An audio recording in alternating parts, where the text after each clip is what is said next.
E aí, professor, tudo bem? Aqui quem fala é o André Belei, RA171021975, com o intuito de apresentar para você o trabalho 2 de cálculo 4. Hoje vou falar para você sobre o exercício 56, que diz a respeito de uma integral tripla sobre a região de t dada pela função de x mais y elevado ao cubo, tudo isso integrado em relação a dv. E temos que também que t é a parte da bola onde é definida por x quadrado mais y quadrado mais z quadrado menor ou igual a 4, o que é uma bola de raio igual a 2. Mas também temos as condições de a função existir apenas quando x maior do que zero, quando z maior ou igual a zero. Então, como que são os plots desse exercício? É fundamental primeiro entender como que são os plots para depois saber onde tem a região de interação. Então, assim como na disciplina de cálculo 3, a gente tinha que igualar uma das variáveis igual a zero e plotar o gráfico com as condições que eram impostas em relação àqueles eixos. Então tem aqui que x é maior ou igual a zero, é a minha única condição. Então tem aqui que em todo intervalo de y a função existe, só que apenas no intervalo positivo de x ela vai existir. Mesmo que toda a esfera da função de t exista aqui, plotada em verde. Nesse outro gráfico aqui, na verdade, eu igualei y igual a zero e plotei x em relação a z. Só que nesse caso eu tenho duas condições, que tanto z quanto x vão ser maiores ou iguais a zero. Então, mesmo que o plot do gráfico de t exista para todo o intervalo de raio de -2 a 2, apenas a região em amarelo aqui vai existir nesse eixo de coordenadas, dado por causa dessas limitações aqui. Pro terceiro gráfico, eu igualei, na verdade, x igual a zero e vi que a única condição para esse eixo de coordenadas é que z fosse maior ou igual a zero, na verdade. Então, mais uma vez, como se, mesmo que toda a região de t seja interpretada aqui nessa parte pintadinha aqui, apenas a região em roxo vai existir para esse eixo de coordenadas. Dado que para y a gente não tem limitações, então ele funciona tanto para a parte positiva quanto para a parte negativa. Não é o caso para Z, que funciona apenas para a parte positiva dele. Então a gente tem esse semicírculo aqui. E por último, somando todas as ideias que a gente teve nos gráficos um, 2 e 3, a gente plota esse Frankenstein aqui, que na realidade tenta representar um quarto de esfera dentro desses quadrantes aqui. Depois de se estudar os plots do gráfico, a gente pode começar então a resolução da integral. A gente pode tanto começar como tipo um, tipo 2 ou tipo 3. Eu decidi fazer tipo um, que integra em relação a z, porque eu achei melhor começar por conta da função não ter nada em relação a z ainda. Então eu já posso sumir com essa variável daqui e me preocupar com uma integral dupla mais simples. Então, na realidade, eu peguei a integral tripla e dividi ela em uma integral dupla e uma integral simples, que ia no intervalo delimitado por z, de zero a função que eu vou isolar sobre a região de t, que é dada aqui. Aqui já dá pra ver que a gente consegue trabalhar em coordenadas polares, mas ainda não. Ainda não mudei para coordenadas polares. Então, depois que eu organizo essas integrais duplas com essa integral simples aqui dentro, eu vou trabalhar só com a integral interna. Separando a integral interna aqui fora, a gente tem que a integral de zero até a função que eu vou isolar aqui vai ser a função de x mais y ao cubo integrado em relação a dz. Como aqui pode ser considerado como uma constante, não vai mudar nada eu abrir esse cubo ou não. Então eu só jogo ele para fora como se fosse uma constante aqui. E integro em relação a dz. Fazendo isso, eu aplico o intervalo e vejo que tenho que x mais y ao cubo vai multiplicar com essa raiz quadrada que eu citei antes. Depois de integrar a integral interna, eu chego a esse resultado aqui. Com esse resultado, eu volto à integral dupla que eu separei lá em cima e integro ou em relação a dx ou a dy, a tua escolha.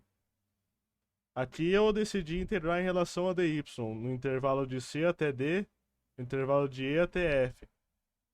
Esses intervalos eu tenho que descobrir ainda, mas aqui eu optei para trabalhar em coordenadas polares. Alternando para as coordenadas polares, a gente encontra que aqueles intervalos de c até d, de e até f, na realidade são os intervalos do raio e do ângulo. Então, voltando àquele cubo aberto aqui na integral, a gente tem que r à quarta faz a multiplicação com seno θ mais cosseno θ ao cubo, vezes raiz quadrada de 4 menos r quadrado, já que na realidade menos x quadrado menos y quadrado dá r quadrado, integrado em relação a dr. Essa é a minha integral interna. E tudo isso para integral externa integrando em relação ao ângulo. E eu vou trabalhar com a integral interna. Chamando ela aqui para fora, eu tenho ela aqui organizadinha. E já vejo que na realidade esse seno θ mais cosseno θ ao cubo já é uma constante. Eu jogo ele aqui para fora e chamo ele de A. Para ficar mais fácil, ocupar menos espaço, eu não vou trabalhar com esse cubo aqui agora, porque não vai mudar nada abrir ele, vai me dar mais trabalho só. Com isso me sobra a integral de 0 até 2 de r à quarta vezes essa raiz quadrada aqui. E com isso já posso aplicar a substituição, sendo que r pode ser 2 seno de u e dr pode ser 2 cosseno de u du. Então, na realidade, eu tenho aqui aquela raiz quadrada vai se tornar essa aqui. Dá pra ver aqui que o cosseno quadrado já vai cortar com a raiz. Bom, já que eu apliquei o método da substituição, eu tenho que mudar os intervalos de integração também. Antes o que era de 0 até 2 por raio, agora na realidade muda de 0 até π sobre 2 para u. E eu utilizei essas equaçõezinhas aqui para encontrar esses intervalos novos. Continuando, temos que 64 vezes A vai multiplicar esse produto do que sobrou dessa raiz vezes o dr, vezes o c na quarta. As constantes elas saíram aqui fora para se formar esse 64 e integrei tudo isso em relação a du. Continuando com a integral, só tenho que substituir, que na realidade cosseno quadrado de u é 1 menos seno quadrado de u. Então separei essa integral em duas, já que eu podia fazer essa distributiva aqui. E cheguei a isso. Aqui eu cheguei numa condição que eu pude aplicar a fórmula de redução. Eu cheguei numa integral onde seno era elevado a m. Então eu pude aplicar essa pequena equaçãozinha aqui, na qual me deu esse resultado aqui. A fórmula de redução me retornou esse termo inteiro aqui. Onde tem a bolinha em verde é onde eu apliquei a fórmula de redução, só para não deixar no ar. Continuando, temos que A faz a multiplicação com o termo inteiro, onde a primeira parte desse termo, por conta de simetria, vai ser igual a zero. Então só me sobra a constante A multiplicando o resto da integral. Novamente, a gente aplica a fórmula de redução nessa integral de c na quarta e a gente retorna a mais ou menos o que aconteceu nos passos anteriores. O primeiro termo, por conta de simetria, se zero e nos retorna só uma integral de seno ao quadrado.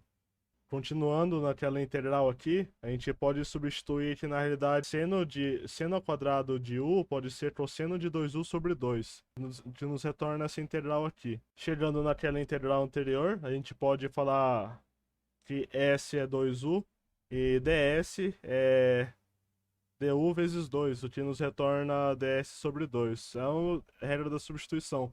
Mais uma vez, então, a gente troca os intervalos.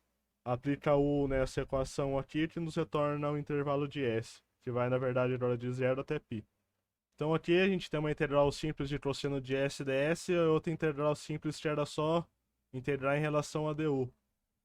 Então, por conta de simetria, a integral do cosseno vai se zerar, o que vai nos sobrar apenas o que se integrou em relação a du. Aplicando o intervalo, a gente encontra que a constante A vai multiplicar com 2 vezes π. Aqui acaba então a segunda integral. Com esse valor a gente volta na integral anterior, que agora vai ser uma integral de menos π sobre 2 a π sobre 2, de 2π vezes aquela constante A, que na realidade agora a gente vai voltar aqui para trabalhar com ela, porque a gente precisa abrir esse cubo. A gente abre esse cubo aqui o que nos retorna esse termo gigante aqui. Nesse termo gigante, na verdade, a gente tem várias integrais, sendo que na verdade são somas de vários termos. Logo de cara já consigo ver aqui por conta de simetrias, essa integral de seno ao cubo θ em relação a dθ já dá zero, e esse seno de θ vezes cosseno ao quadrado de θ também dá zero por conta de simetrias. Então, na realidade, o que nos sobra são essas duas integrais aqui, e a gente vai trabalhar com essa primeira aqui. Então, substituindo aqui em seno ao quadrado de θ vezes cosseno de θ, eu tenho que u é igual a seno θ, e du, que é a derivada de u, na verdade vai ser cosseno de θ dθ. Então eu tenho que mudar meu intervalo. Se antes era de menos π sobre 2 a π sobre 2, agora eu tenho que aplicado aqui nessa função, que o meu intervalo vai de menos 1 a 1. Então eu vou trabalhar com aquela primeira integral aqui, primeiro, para depois trabalhar com a segunda para não me perder.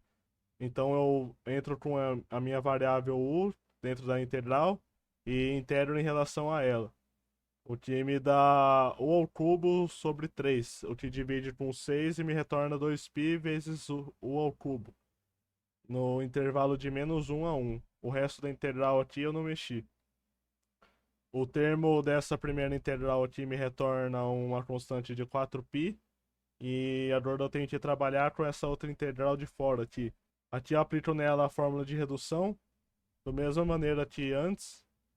E o que me retorna esse primeiro termo. E na realidade, por conta de simetria, a integral vai dar igual a zero. Então já posso cortar aqui. Então só fica com uma integral simples de cosseno θ dθ que multiplica essa constante aqui. Então, só integrando cosseno de θ dθ em relação ao ângulo e aplicando o intervalo, eu tenho que na realidade aquela função de 1/4 de esfera vai encontrar um volume de 20π sobre 3.